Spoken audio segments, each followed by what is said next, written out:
Delhi blasting ઘટના બાદ સઘન પેટ્રોલિંગના ભાગરૂપે સુરત શહેર ક્રાઇમ બ્રાન્ચે એક સફળતા મેળવી છે। બાતમીના આધારે પોલીસે નાનપુરા માછીવાડ સર્કલ વિસ્તારમાંથી ગેરકાયદેસર રીતે દેશી હાથ બનાવટની પિસ્તોલ સાથે ફરી રહેલા કિસ્સાને ઝડપી પાડ્યો છે।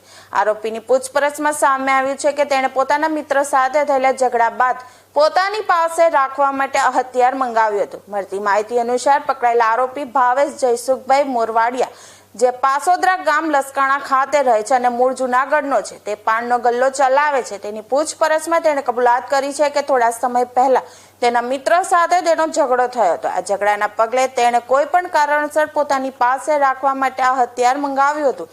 તેણે પોતાના મિત્ર મહેશ પાસેથી ₹25,000ની કિંમતની દેશી બનાવટની પિસ્તોલ મંગાવી હતી અને તેને પરવાનગી વગર પોતાના કબજામાં રાખી હતી। હાલ ભાવેશ મોરવાડિયા વિરુદ્ધ ડીસીબી પોલીસ સ્ટેશનમાં આર્મ્સ એક્ટ કલમ મુજબ ગુનો નોંધી કાયદેસરની કાર્યવાહી કરવામાં આવી છે।